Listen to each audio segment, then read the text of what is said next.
Hello friends, आज के इस वीडियो में हम स्टार्ट करते हैं सिकल सेल एनीमिया के बारे में। प्रीवियस लेक्चर में हमने स्टार्ट किया था थैलेसीमिया के बारे में। इस लेक्चर में हम पढ़ेंगे सिकल सेल एनीमिया के बारे में।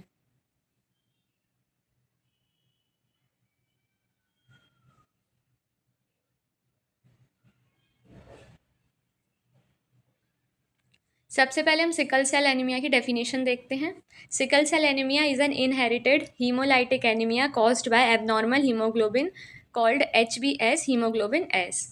क्या होता है कि सिकल सेल एनीमिया जो होती है इनहेरिटेड डिसीज़ होती है, मतलब पेरेंट से चाइल्ड में ट्रांसफ़र होती है। ये हीमोलाइटिक एनीमिया होती है, मतलब जब इसमें क्या होता है कि आरबीसीज का डिस्ट्रक्शन होने लगता है, आरबीसीज जो है वो डिस्ट्रॉय होने लगती हैं, इसलिए ये एक टाइप का हीमोलाइटिक एनीमिया की डिसीज़ है caused by abnormal haemoglobin called HbS haemoglobin S. इसमें क्या होता है कि हीमोग्लोबिन जो है वो एबनॉर्मल हो जाता है और वो HbS हो जाता है, इसलिए ये डिसीज़ होती है। ठीक है, यहाँ पर हम देख सकते हैं कि नॉर्मल आरबीसीज जो होती हैं वो बाइकॉनकेव शेप की होती हैं, मतलब राउंड शेप की होती हैं। लेकिन सिकल सेल एनीमिया जब हो जाता है तो आरबीसी सिकल शेप की हो जाती है। ठीक है, leading to haemolysis and blockage of blood vessels. इसकी वजह से क्या होता है कि ब्लड वेसल्स जो होती हैं वो ब्लॉक हो जाती हैं, क्योंकि आरबीसीज जो हैं वो सिकल शेप की हो गई हैं, जिसकी वजह से एक जगह पर ये आरबीसीज इकट्ठी हो रही हैं और ब्लड वेसल्स को ब्लॉक कर रही हैं।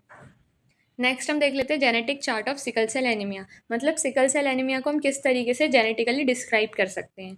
Inheritance pattern, sickle cell anaemia is inherited in an autosomal recessive manner. मतलब सिकल सेल एनीमिया एक इनहेरिटेड डिसीज़ है और ये ऑटोसोमल रेसेसिव डिसीज़ है। मतलब ऑटोसोमल मतलब ये कहीं भी सेक्स क्रोमोसोम से लिंक्ड नहीं होती है, और रेसेसिव का मतलब होता है इसमें दोनों ट्रेट्स जब प्रेजेंट होते हैं तभी ये डिसीज़ होती है। ठीक है, तो यहाँ पर डिफरेंस देख सकते हैं कि कभी कभी क्या होता है कि डोमिनेंट डिसीज़ जो होती है उसमें अगर एक ही ट्रेट रहता है तो उससे ही डिसीज़ जो है वो हो जाती है। जैसे कि अगर हम ये देखें तो अगर ये डोमिनेटिंग ट्रेट है, अगर एक ही ट्रेट है जो चाइल्ड में प्रेजेंट है तो उस वजह से डिसीज़ हो जाएगी, तो उसको हम कहते हैं डोमिनेटिंग। ठीक है, और रेसेसिव का मतलब क्या होता है कि दोनों ट्रेट्स होने चाहिए तभी डिसीज़ होती है। ठीक है, तो ये जो होती है रेसेसिव मैनर में होती है, मतलब इसमें सिकल सेल एनीमिया के दोनों ट्रेट्स जो हैं चाइल्ड में प्रेजेंट होने चाहिए तभी ये डिसीज़ होगी। इसको हम कहते हैं ऑटोसोमल रेसेसिव मैनर। ठीक है, जीन्स अगर हम देखें तो जैसे कि ये ए है तो ये नॉर्मल हीमोग्लोबिन जीन है, मतलब अगर ए जीन प्रेजेंट होगा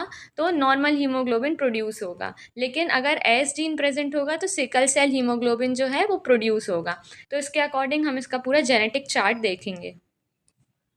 यहाँ पर हम चार्ट देख सकते हैं, जेनेटिक कॉम्बिनेशन चार्ट है ये।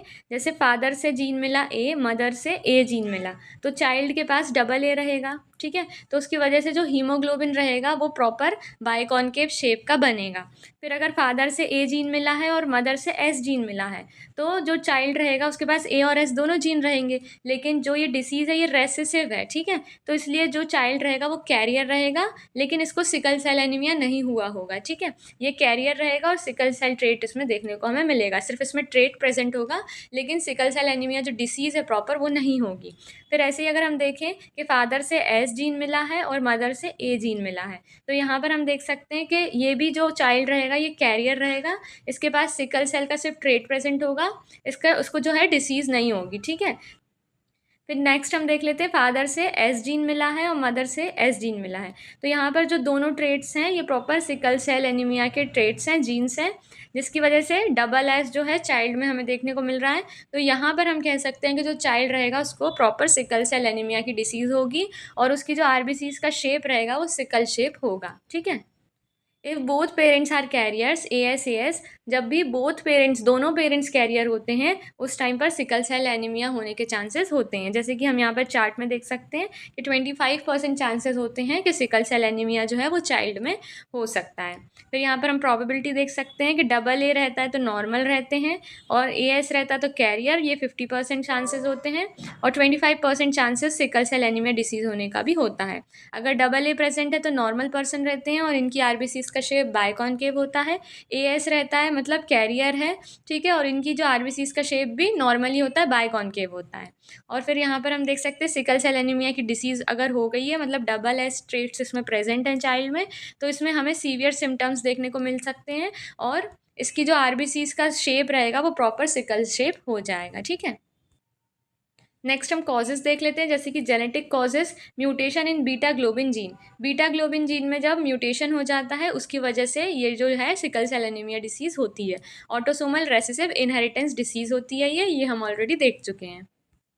नेक्स्ट हम देख लेते हैं ट्रिगरिंग फैक्टर्स फॉर सिकलिंग। अगर मतलब सिकल सेल एनीमिया किसी को पेशेंट को है तो उसके अंदर हमें क्या क्या प्रॉपर्टीज़ देखने को मिलेंगी, जैसे कि लो ऑक्सीजन रहेगी उस पेशेंट की बॉडी में, क्योंकि आरबीसीज ही रिस्पॉन्सिबल होती है ऑक्सीजन के ट्रांसफ़र के लिए, यहाँ से वहाँ लंग्स से टिश्यूज़ तक जो ट्रांसफ़र करती है ऑक्सीजन वो आरबीसीज ही करती हैं। तो बॉडी में लो ऑक्सीजन रहेगी क्योंकि आरबीसीज का जो शेप है वो चेंज हो गया है, प्रॉपर अमाउंट में ऑक्सीजन का ट्रांसफ़र बॉडी में नहीं हो पा रहा है। इन्फेक्शंस हो सकते हैं, ठीक है, डिहाइड्रेशन, कोल्ड एक्सपोजर और स्ट्रेस। तो ये सारे हमें सिम्टम्स हैं, एज अ साइन और सिम्टम्स देखने को मिल सकते हैं पर्सन की बॉडी में। नेक्स्ट हम पैथोफिजियोलॉजी देख लेते हैं। Normal RBCs are round and flexible. Normally जो आरबीसीज का शेप होता है वो राउंड और फ्लेक्सिबल होता है, ठीक है, लेकिन सिकल सेल एनीमिया में क्या होता है कि एबनॉर्मल एचबीएस जीन हो जाता है, मतलब जो जीन होता है वो एबनॉर्मल हो जाता है, जिसकी वजह से RBCs become sickle shape under low oxygen. जिसकी वजह से आरबीसीज का जो शेप होता है वो सिकल शेप का हो जाता है और वो लो ऑक्सीजन कैरी करने लगता है। Rigid sickled cell block blood vessels, और ये जो अलग शेप की हो गई ना, सिकल शेप की हो गई आरबीसीज, ये ब्लड वेसल्स को ब्लॉक करने लगती हैं, जिसकी वजह से blood supply to the tissues जो है वो कम हो जाता है, मतलब प्रॉपर अमाउंट में टिश्यूज़ तक ब्लड नहीं पहुंच पाता है। पेन एंड ऑर्गन डैमेज, जिसकी वजह से पेन होने लगता है बॉडी में और ऑर्गन भी डैमेज हो सकते हैं, क्योंकि प्रॉपर अमाउंट में ऑक्सीजन और ब्लड जो है वो ऑर्गन्स तक नहीं पहुँच पा रहा है। Sickled cell break easily and haemolytic anaemia. अभी क्या होता है कि जो आरबीसीज का प्रॉपर शेप जो होता है वो बाइकॉनकेव होता है, लेकिन इस डिसीज़ में आरबीसीज सिकल शेप की हो गई हैं। तो ये जो सिकल सेल होती हैं आरबीसीज की, ये बहुत जल्दी ब्रेक डाउन हो जाती हैं और जिसकी वजह से हीमोलाइटिक एनीमिया भी कॉज हो सकता है, ठीक है। नेक्स्ट हम सिम्टम्स देख लेते हैं। सिकल सेल एनीमिया के सिम्टम्स क्या होते हैं, तो इसके जनरल सिम्टम्स होते हैं, एनीमिक रहेगा जो पेशेंट रहेगा, ठीक है, क्योंकि आरबीसीज जो है वो जल्दी जल्दी डिस्ट्रॉय हो रही हैं। पर्सन को फैटिक देखने को मिलेगा, पेलर, जॉन्डिस, वीकनेस, ये सारे हमें जनरल सिम्टम्स देखने को मिल सकते हैं। वैसो ऑकल्सिव क्राइसिस भी देखने को मिल सकते हैं, जैसे severe bone pen, joint pain, chest pain और एब्डोमिनल पेन। तो ये सारे एज अ सिम्टम्स भी हमें देखने को मिल सकते हैं। नेक्स्ट हम देख लेते हैं diagnosis of sickle cell anaemia, किस तरीके से हम इसे डायग्नोस कर सकते हैं। यहाँ पर हम सीबीसी करा सकते हैं, जिसमें आरबीसीज का जो काउंट रहेगा, नंबर रहेगा, वो लो देखने को मिलेगा। पेरिफेरल स्मीयर टेस्ट कर सकते हैं, सिकलिंग टेस्ट कर सकते हैं और haemoglobin electrophoresis confirms HBs. Haemoglobin electrophoresis से हम कंफर्म कर सकते हैं कि एचबीएस जीन जो है वो प्रेजेंट है बॉडी में या नहीं है। नेक्स्ट हम देख लेते हैं treatment of sickle cell anaemia. Hydration and folic acid supplements provide कर सकते हैं, क्योंकि पर्सन की बॉडी में आरबीसीज की डेफिशिएंसी हो रही है। नई आरबीसीज के प्रोडक्शन के लिए हमें प्रॉपर अमाउंट में बैलेंस डाइट और सप्लीमेंट्स जो है पेशेंट को प्रोवाइड करने पड़ेंगे, इसलिए hydration and folic acid supplements हमें प्रोवाइड करने चाहिए पेशेंट को। Pain relief and oxygen during crisis, ठीक है। Antibiotics for infection, blood transfusion कर सकते हैं। फिर नेक्स्ट हम देखते हैं बोन मैरो ट्रांसप्लांटेशन कर सकते हैं, ठीक है, क्योंकि ज़्यादा अमाउंट में आरबीसीज प्रोडक्शन करती रहेंगी तो बोन मैरो जो है वो कहीं ना कहीं ख़राब होगा, जिसकी वजह से कभी हो सकता है कि बोन मैरो का ट्रांसप्लांटेशन भी करना पड़े, ठीक है। तो ये सारे होगा इसके ट्रीटमेंट। यहाँ पर ये हमारा सिकल सेल एनीमिया का टॉपिक होता है कंप्लीट। मिलते हैं नेक्स्ट वीडियो में। Thank you.